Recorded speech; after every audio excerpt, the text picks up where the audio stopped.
So you see, I've got this guy, Cern Basher, coming on this morning, who just in the green room described me as smart, causing him to get into a group of two, him and my mother, who both believe that. And then just a second ago said that I'm also able to still be trained like a dog. Or CERN, this is I know that sounds like it's probably inside baseball. Maybe nobody cares, but yeah. So nice start, CERN. Yeah. Thank you, Randy. You have proven yourself capable of learning new tricks. So just like an old dog. Yep. This, by the way, had something to do with, putting up slides and my decision, my ability to remember to give him permission to do that. Anyway, I think it's really all in the, this might just be completely useless blabber, but CERN this morning, Doomberg, I talked about it this morning on my show, but I would like to at least get a momentary commentary from you. Doomberg, of course, which is the way that Stephen Mark Ryan has renamed the Bloomberg company. Doomberg came out with a story on a year and a half old accident that has been completely dealt with in the press previously, and which NISTA has had on its project list for a year and a half. Anyway, they decided for some reason, a few days before the RoboTaxi rollout, to bring it up again. Is this a lawsuit in the making? Should Elon sue? There's probably too many opportunities for him to sue. Is it worth his time? Um, yeah. Yeah, it's unfortunate. They're bringing up old stories, old versions of FSD. We're on completely different builds now. Um, you know, things will happen on the roads. Things have happened on the roads. Um, it's unfortunate they are deciding to take little pot shots like this ahead of the RoboTaxi event. But you know what? It gets them clicks and it helps them make some money. So that's how that business works. It really worked today, especially if they shorted it, shorted the Yeah. stock previous to their before they ran the article. So I, of course, suggested in my video this morning that maybe they had alerted their friends, neighbors, associates, etc., to quietly do a small short this morning prior to their running the article because they had to know the impact it was going to have. Could be a few hedge funds that might have benefited from that. Yeah, no, that's unfortunate, but that's to be expected these days. What are they going to do when one of the robo taxis that now, by the way, and we'll talk about this. We have a bunch of different videos we're doing together over the next day or two, but the I assume that the Tesla's vehicles that are going to be rolling out in Austin will make a mistake at some point. So if they're willing to do this with a year and a half year old story, what will Doomberg and others do if the Model Y runs into a curb or scratches the sidewall?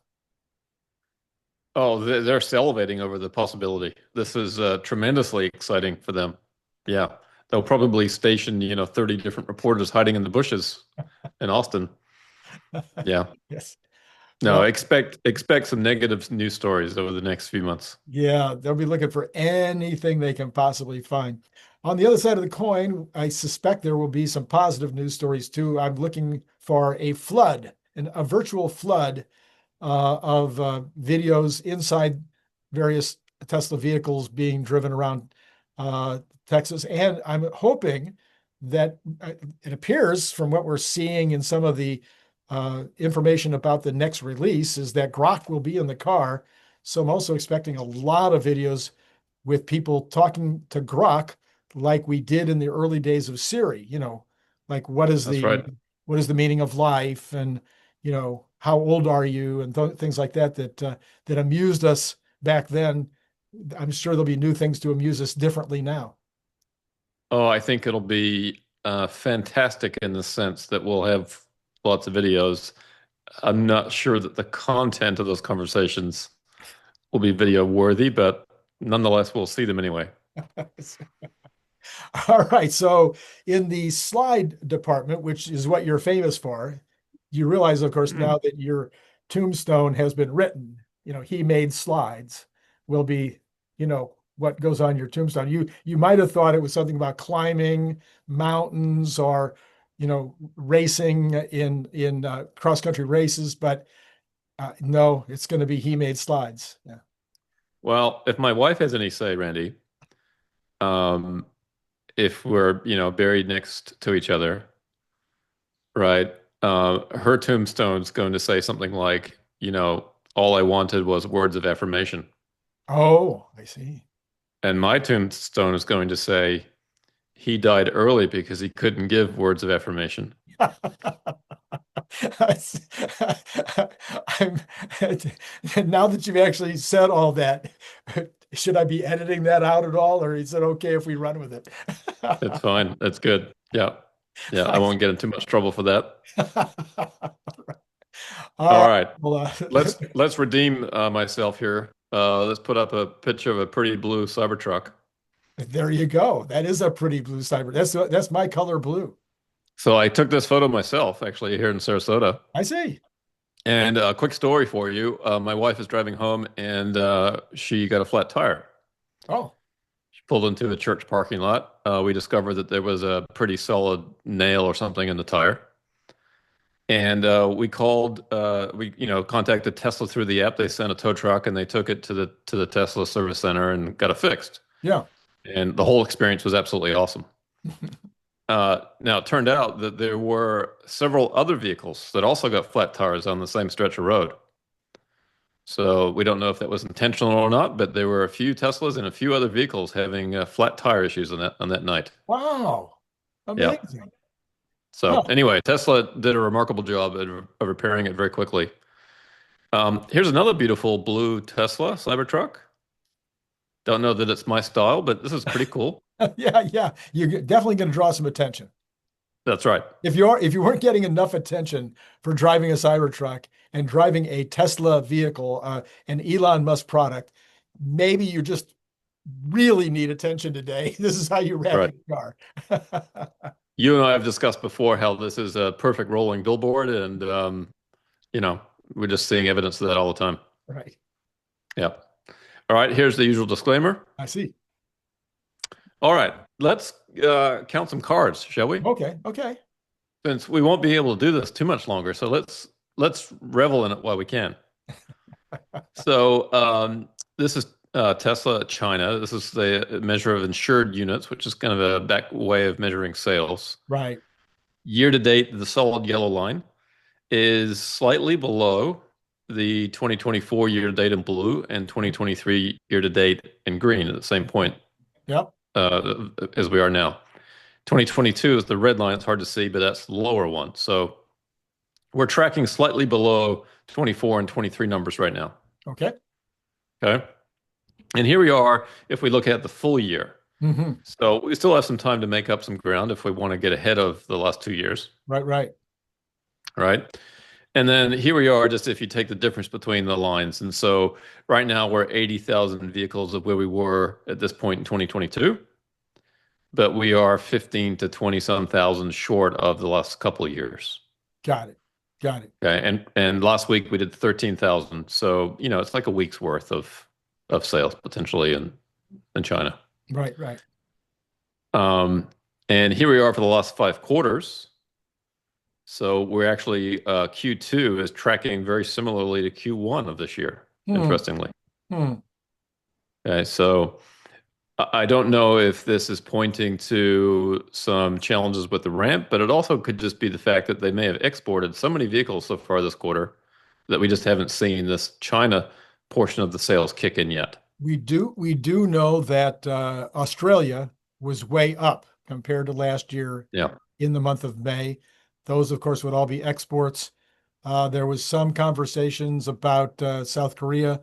Anyway, I guess we'll know all that, but not until not until sometime in July. We have another 4 weeks or so to go, so it should be interesting. I also think is it Thailand was a new market that opened up? Yep. So I saw Warren Redlick got a car in Thailand. So, Yep. Yep. Yep. you know, so they send a lot of vehicles, you know, to the new markets and other markets that are growing rapidly. So Mhm, mhm. it'll be the last, 4 weeks in China that'll make the difference. And here's for a comparison standpoint, I highlighted in yellow the 5 final weeks of Q1. Oh, okay. And that was the big, these are the big deliveries in the Chinese market. The rest of the Mhm. quarter, it's all export. A lot of it is. So we've seen the same thing this quarter. And this is the first of the 5 last weeks in Q2. We just had that. Mhm. And that was higher than the first of the 5 last weeks last quarter. So we're quite likely to build on this, and we'll see what the numbers are. It would be cool if we take out one of these highs in terms of weekly sales. Yeah, and one of the interesting parts about China is that it's really, really hard to beat last year's and the previous year's numbers because we've added capacity only by increasing the throughput. And because Yep. there's no new space, there's no new vehicle. Well, there's change vehicles, but we don't have the Model Q yet. We don't have anything else. So just staying up is a pretty good number for China. The opportunity for growth is in Europe and United States, but we're definitely not seeing that in Europe this year. Uh, Still completely out to lunch on what's happening in the U.S. And of course, the Chinese market itself is experiencing some Right. challenges Oh, yes. in the EV market. So it's not, yeah, not all things are equal here for sure. Yeah. All right. Joe Techmeyer spotted a Tesla Semi Giga Texas. And I thought this was pretty cool. It's sitting out here next to, it's getting charged, it's charging. Actually, it's not, I guess, plugged in at this point. It says parked there. Hmm. Hmm. But we should start seeing more of these around. That's kind of a Yes. nice image. And then today, Tesla Megapack um, made this post titled "Grid Forming: The Path to a Stable and Sustainable Future." So, without getting into all the details, this is quite a lengthy post. I thought I would just highlight a few things here. And so, introduction here is as inverter-based renewable energy sources like solar, wind, and batteries become a larger portion of the overall energy mix, solutions are needed to manage increased intermittency and maintain grid stability. Right. So they say historically, stability has been supplied by large spinning synchronous generators that provide critical grid forming functions, including inertia, voltage regulation, frequency support, and fault ride through. Okay. So there's a little graphic here in terms of the growth of renewables. So as renewables become a larger portion of the energy that we produce, grid forming becomes a more critical function. Okay. And so what is grid forming? So they say contributes to grid stability, much like a car's shock absorbers. It dampens fluctuations and maintains smooth operation even during disturbances. Just as a vehicle without shock absorbers could lose control, a grid without proper dampening could experience a blackout. Traditionally, fossil fuel-based synchronous generators have performed this grid forming function by using mechanical inertia and rotational energy to stabilize voltage and frequency. Grid forming inverters can achieve this same stabilizing function by independently establishing and regulating grid voltage and frequency and responding sub-cycle to counteract grid disturbances. So they have a little chart here that just sort of shows, you want to try to make sure that any of these things that are causing problems are offset by something else, Hmm. Hmm. right? And with traditional generation, solar, wind, batteries, you can get to the point where you can have a stable grid, right?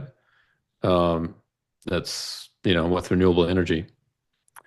So this interesting article. I thought this was clever. Somebody said, "Explain this to me as if I were 14 years old." So here's the 14-year-old explanation, Randy. Imagine the power grid as a big dance party where all devices need to move to the same beat, voltage and frequency. Old power plants were like DJs keeping the rhythm steady. Now with solar and wind power, we use inverters. Most are grid following, like dancers who need music to move. If the music stops, like a blackout, they wait. Grid forming inverters are like new DJs who can start the music themselves, keeping the beat and restarting the party if it stops. Got to keep that party going, Yeah, yeah. right? So they're key for clean energy, but still need to work to fully replace old systems, especially for inertia to handle sudden changes. Anyway, so again, another use for Grok, you can have it explain things to you as though you're any age. Right, exactly. Yeah. And then in particular, I learned this a couple of weeks ago. Maybe you and I have already discussed it. I don't remember, but I was shocked is a good word to find out how much these data centers fluctuate. That Yeah. they tend to, when they're accumulating the data and then they're, I guess, making a decision. I don't know exactly where they are in the process of of using the data they've accumulated in order to come to a conclusion. But there's a point at which there's a sharp rise in the usage, and then right after there's this sharp drop off. And this has to be stabilized, or these things would go down yeah, not great. Yeah. No, the consistency of the GPU usage in a data center is all over the place. Yeah. Yeah. Um, this is an interesting chart. It says it took 8 years for solar to go from 100 terawatts to 1,000 terawatts of power, and then just 3 more years to surpass 2,000 terawatt hours. So, and they've got it graphed relative to wind, nuclear, which are the next two on the right, and then on the far right, it's gas, coal, and hydro. So it took hydro 60 years to get there, coal 40, gas about 40, nuclear and wind about 15 years, and solar did it in less, I guess, 11 years. Although that line doesn't quite match up on the chart. But anyway, um, so that's good. Solar seems to be rapidly growing. Um, I took issue with this chart. It says data center build time with xAI Colossus as a proxy. And I don't think xAI Colossus is a proxy for anything other than the amazing speed of xAI and Elon's team. But anyway, the point here is that we can build a fully operational data center in 122 days, and over that same time, you get half of a house built. So that's Elon time for you. Elon time for sure. And the 122 days was the slow one. I mean, yeah, the slow one because they added on to that same data center in something like 90 days, right? Yeah. Now they didn't build this from scratch, so it's not Right, really a fair right, comparison. That right, building existed, but the point's well taken. right, totally. Yeah. And then this chart, which looks at GDP growth over the last 1,000 years. And this is per the Madison Project put this together. Um, and so, it looks like a bit of a hockey stick here in the end, accelerating growth. Now, some of this is probably a function of inflation. Mm. So we might not want to get too excited, but we do have a log scale there on the left. So, there is some acceleration. How much of that is real or not, I guess I'm not entirely sure. But my post on this is a quaint chart that shows GDP growth before the age of AI, RoboTaxi, and humanoid robots. I like that. I like the use of the word quaint there. Yes. Yeah, yeah, And of course, this is another example. Of course, I'm stating the obvious, but I'm not sure everybody really still understands the power of compounding. If we as something as simple, we'll be talking about this later, something as simple as this budget bill that we're in right now, the budget office is suggesting that GDP growth will only be 1.7. But even if this quarter they're wrong and it's 2.5, that changes everything going forward because of compounding. yeah. And so it's very, very difficult for the Congressional Budget Office to come up with these analyses. I give them credit because they got to do it, and yet if you use an annual GDP of 1.7 going out into the right, when we're on the verge of humanoids, robotaxis, AI throughout our lives, and just normal increases in productivity, it's hard to imagine that we're going to be anywhere close to that 1.7 number. It's tough, isn't it, when everything you do is wrong? Every projection they make is wrong because Are you ending this the way that you started in the green room? Is that I'm heaping praise on you, Randy, as long as you don't make too many projections, because any projections we make are going to be wrong. Well, I have some Um, projection about hitting all-time high on Tesla 2 weeks after the beginning of the rollout. So I don't know if I'll be right or wrong on that one, but that would be an example, I suppose. is that before or after the Bloomberg hit piece? I I confirmed that I still believe it. Now I have to admit, I don't know, I didn't look at the comments yet from this morning to see if anybody caught the fact that I have slightly changed my goalpost again. So at first it was May 31st. Then I said, you really need to have the 2 weeks of the rollout to make sure that, blah, blah, blah. Well, then they changed the date to the 12th. So then you have to say, well, 2 weeks after that. So now I'm saying, I don't know if it's going to roll out on the 12th. So my new goalpost is all-time high 2 weeks after whenever the rollout starts. Seems to me you're jumping from one skinny branch to the next, Randy. But I hope that you're right. It would be nice to see an all-time high on the stock. That's always fun. My goal is to be as right as the CBO. I think you should aim a little higher than that because they're always wrong. All right, Yeah, to be righter than the CBO. How's that? sounds good. I All wish you right. the best of luck. Thank you so much. Well, okay. So this particular video is going to roll out on Wednesday night, unusually, because of course CERN is normally on Thursday night. And then we're going to do a special edition tomorrow sometime about that very big, beautiful bill. We're gonna take a look at that big, beautiful bill. And there'll be a third video from CERN this week. I mean, how much better does it get than that? Holy mackerel. So that video, I don't know when it'll come out. I actually don't. Might be Thursday, might be Friday. No, it won't be Thursday. More than likely Friday night, but it could be Saturday. But just so you know, three, yes, count them 3 times, you will get to see the slides. It's great to know that you're using me as putty to fill any holes in your lineup. So I feel very pleased that I can serve that role. Yes, all right. Well, here's okay, that's good. If yeah, I got nothing. I got nothing.